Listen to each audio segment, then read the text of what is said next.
Jadi apa sih bid'ah itu?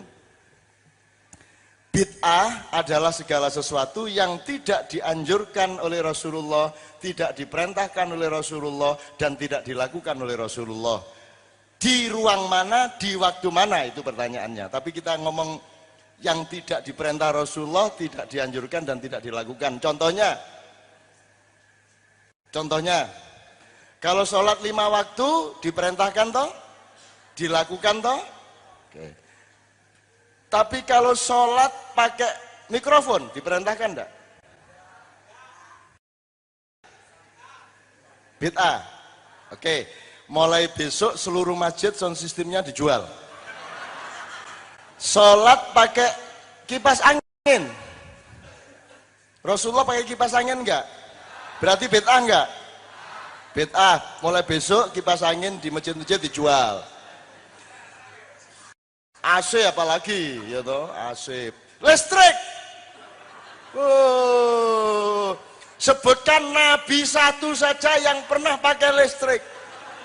Nabi Adam pakai, Nabi Ibrahim, Nabi Musa, Nabi Muhammad, Isa, ndak ada yang pakai listrik. Jadi mulai besok PLN bubar. Ayo, bid'ah kok, ya toh? Ayo kamu.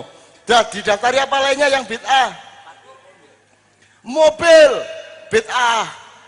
Enak aja kata nabi-nabi. Kita yang nabi aja nggak pakai mobil, ente pakai mobil. Bid'ah. Ayo apalagi? Kaos bid'ah. Kacamata bid'ah. Potong rambut ke salon bid'ah. Kupluk bid'ah.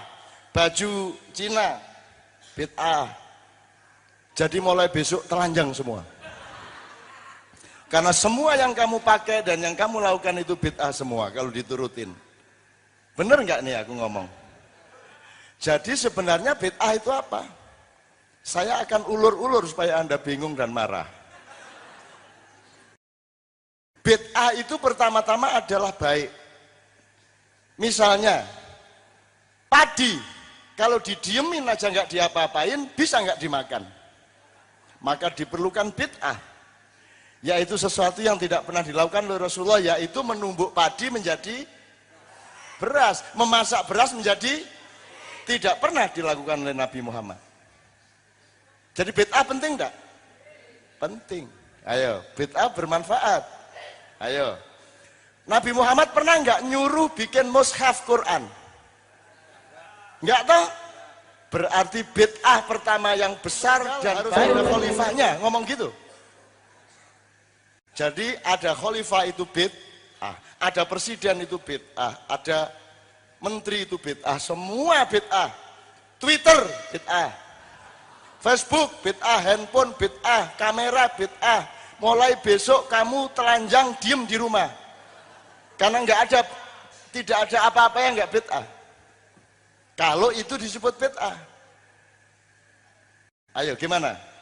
Kalau memang itu bid'ah, aku juga enggak keberatan kok. Ayo dah, bid'ah wes. Aku tak pulang sekarang. Bid'ah kok.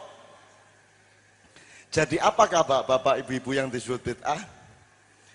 Bid'ah adalah segala sesuatu yang tidak dilakukan Rasulullah, tidak dianjurkan Rasulullah, tidak diperintahkan Rasulullah di wilayah ibadah mahdhah. Apakah mahdhah itu? Ibadah dasar yang merupakan perintah Allah, yaitu rukun Islam. Apa rukun Islam? Syahadat, salat, zakat, puasa, haji. 5 hal ini kalau ditambahi, dikurangi, dirubah, bid'ah namanya. Bahkan bisa syirik, bisa kafir. Misalnya salat pakai gerakan silat cimande. Allahu Akbar. Allahu liman hamidah. Itu bid'ah. Jadi kalau sholat dirubah bid'ah. Naik haji tidak ke Mekah, atau naik haji bikin Ka'bah sendiri, bid'ah. Puasa karena tahun ajaran barunya pas hari raya, puasanya diajukan sebulan, boleh enggak? Jadi pokoknya bid'ah itu hanya menyangkut ibadah mahdhah. Pedomannya tolong diingat-ingat, ibadah pedoman logikanya begini. Apa saja jangan kamu lakukan kecuali yang diperintahkan oleh Allah. Jadi jangan ngapa-ngapain. Kalau diperintah baru lakukan. Jadi kalau Allah nggak suruh sholat, jangan sholat. Kalau Allah nggak suruh syahadat, jangan syahadat. Kalau Allah nggak suruh puasa, jangan puasa. Itu namanya ibadah mahdhah. Apa saja tidak boleh kecuali yang diperintahkan. Selebihnya, kalau saya sebut persentase ayatnya, ibadah mahdhah itu ayatnya sekitar 3,5% di dalam Al-Quran. Sisanya berapa? 96,5%. Mayoritas dari isi hidup ini namanya ibadah muamalah. Ibadah muamalah itu pedomannya bukan apa saja nggak boleh kecuali yang diperintah. Pedomannya adalah apa saja boleh kecuali yang dilarang. Maka saya ajak Anda gini, yang pertama saya mendoakan Anda supaya janji Allah di satu ayat tapi mengandung 5 rahmat untuk Anda semua itu terjadi setelah pertemuan ini. Jadi siapa saja datang ke sini dengan hati yang suci, mencari ilmunya Allah, mendekatkan diri kepada Allah, dan terus-menerus menyatakan cintanya kepada Allah dan Rasulullah SAW, maka yang pertama, inna fatahna laka fatham mubina, akan dibukakan jalan kemenangan bagi Anda untuk urusan yang mungkin berbeda-beda. Artinya yang selama ini nggak hamil-hamil bisa hamil. Dagang nggak sukses-sukses, akhirnya mulai terbuka. Yang selama ini nggak teguran, mulai teguran. Yang selama ini rumah tangganya agak gelap-gelap dikit, mulai lebih terang. Pokoknya Allah membuahkan kemenangan gitu ya. Amin ya rabbal alamin. Yang pertama, ini satu ayat. Liyaghfira lakallahu ma taqaddama min dzambika wa ma ta'akhkhar. Nomor 2, Allah mengampuni dosa kita semua, Anda semua. Yang sudah-sudah maupun yang belum. Nah yang kedua ini agak gawat. Wah kan sudah diampuni sebelumnya, nggak apa-apa deh besok kita bikin dosa gitu. Tapi pokoknya diampuni Allah. Amin ya. Tapi salah Anda apa sih? Sesalah-salah Anda ndak ada segini-gininya Akil Mukhtar.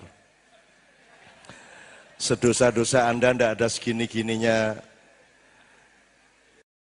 Atut atau siapapun yang ditangkap oleh KPK, lebih-lebih lagi yang tidak ditangkap karena sudah membereskannya dengan uang. Oke. Jadi itu surat Al-Fatah, pertama inna fatahna laka fatham mubina, 2 liyaghfira lakallahu ma taqaddama min dzambika wa ma ta'akhkhar, kemudian wa yutimma ni'matahu 'alaika. Dan Allah menyempurnakan nikmat yang sudah Anda alami itu. Jadi kemarin sudah nikmat, sekarang lebih nikmat lagi. Suami ganteng terasa lebih ganteng lagi. Istri cantik, tiba-tiba loh kamu kok lebih cantik dari biasanya gitu ya kira-kira. Dan seterusnya. Anak menjadi lebih cerdas ya. Anak yang biasanya sholatnya kurang rajin sekarang mulai rajin. Pokoknya Allah menyempurnakan kenikmatan hidup Anda. Biasanya jualan laku cuman 15, barang mulai besok 25 lah gitu. Kalau beli bisa dapat murah, kalau jual bisa dapat mahal. Amin ya rabbal alamin. Kalau punya utang bisa bayar cepet. Kalau nggak bisa bayar, Allah bikin yang ngutangin lupa. Amin ya rabbal alamin. Wa yutimma ni'matahu 'alaika wa yahdiyaka siratal mustaqima. Dan Allah membimbing Anda, dagangnya, taninya, kapan ngasih pupuk, kapan menanam, hujan apa enggak ya. Anda dibimbing terus oleh Allah. Jadi setiap yang Anda lakukan, yang Anda alami, yang Anda putuskan, yang Anda ambil keputusannya, insya Allah berada di dalam hidayah Allah, bimbingan Allah Subhanahu wa taala. Itu nomor 4. Yang terakhir, wa yansurukallahu nasron aziza. Kalau ada apa-apa Allah menolong. Ada masalah ditolong. Ada problem ditolong oleh Allah Subhanahu wa taala. Ya, amin ya rabbal alamin. Oleh karena itu tahap pertama sebelum kita pengajian, kita bersyukur dulu sama Allah dan menyatakan cinta kepada Rasulullah. Gitu ya. Jadi kita nyanyi bareng dulu. apakah nyanyi itu bid'ah apa tidak nanti kita omongkan. Ya. Nanti kita omongkan. Yang pasti Rasulullah nggak pernah pakai peci. Jadi yang pakai peci hati-hati, jangan-jangan masuk neraka. Termasuk saya. Kayaknya yang lakukan Anda tiap hari Rasulullah nggak pernah melakukan. Makan pakai sendok, pakai garpu Rasulullah nggak pernah. Pakai sepatu Rasulullah nggak pernah. Pakai sarung Rasulullah nggak pernah. Apalagi? Pakai HP apalagi? Nanti di surga kalian pamer Rasulullah belum tahu ini tahu gitu kan. Gitu ya. Macam-macam lah. Nanti kita omongkan bersama-sama, mudah-mudahan waktunya cukup, mudah-mudahan Allah membuat 1 jam terasa 2 jam. Terbalik. 3 jam terasa 1 jam. 3 jam kita rasakan seperti hanya 1 jam. Gitu ya, mudah-mudahan ya. Allah Maha Kuasa, itu bisa saja. Kalau orang hatinya senang, merasa aman satu sama lain, waktu menjadi sangat cepat, gitu ya. Oke. Bid'ah nanti dulu, syirik nanti dulu, dan seterusnya. Kafir nanti dulu. Kalau Anda ditanya kamu muslim apa kafir? Yang baik jawab apa? Bagus. Kayaknya sih masih kafir saya, gitu kan. Gitu yang jawabnya ya. Kalau muslim kan jadi sombong, yang bener aja lu kan gitu. Kan jadi bagus mana orang mengaku baik atau mengaku buruk?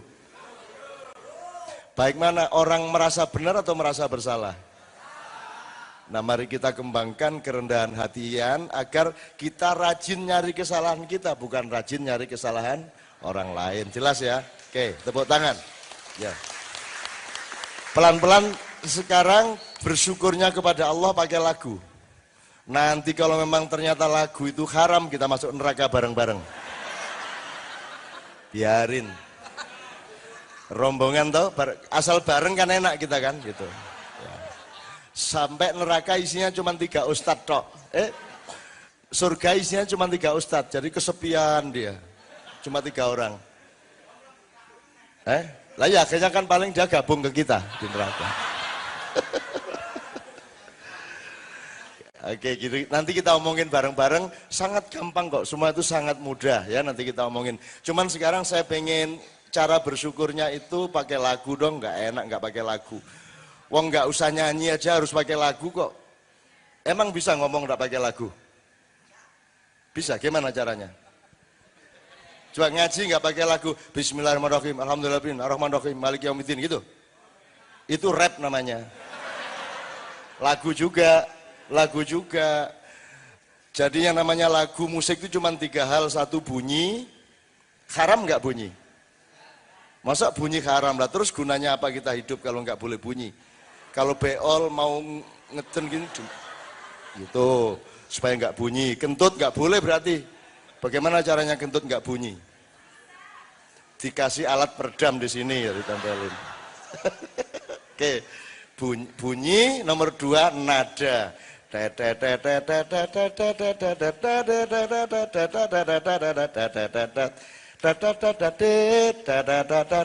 nada. Kan nadanya orang Sunda ngomong kelihatan kalau orang Sunda. Kalau orang Jawa kelihatan, orang Tegal kelihatan. Kalau dihilangkan nadanya nggak kelihatan. Ya toh? Nggak kelihatan kalau orang Tegal. Tinggal logat, tinggal anunya, tinggal ucapan hurufnya. Kalau hurufnya apa? Kalau orang Madura L-nya mesti 2. Kalau orang Sunda F sama P itu bingung. Kadang-kadang manfaat ya, kadang terbalik. Tidak apa-apa, itu ciri masing-masing. Dan Allah mengenali, oh ini yang dari Sunda yang kesulitan ngomong P sama F. Udah, karena kamu sulit selama di dunia, masuk surga sekarang. Malah gitu nanti. Pokoknya gini loh teman-teman sekalian, hidup itu kalau mau bahagia, mau aman, carilah kebaikan orang meskipun dia orang jelek. Carilah kebaikan, baiknya orang sejelek apapun cari baiknya, betul enggak? Tai sapi itu cari baiknya, jadi rabuk, betul enggak? Tapi kalau cari buruknya, emang apa yang enggak ada buruknya? Secantik-cantik wanita tetap bau bagian tertentu. Bener enggak? Jadi nggak ada, baik beneran nggak ada. Jadi setiap orang punya kelemahan. Jadi mending kita cari kebaikan orang daripada cari kejelekan orang. Kalau cari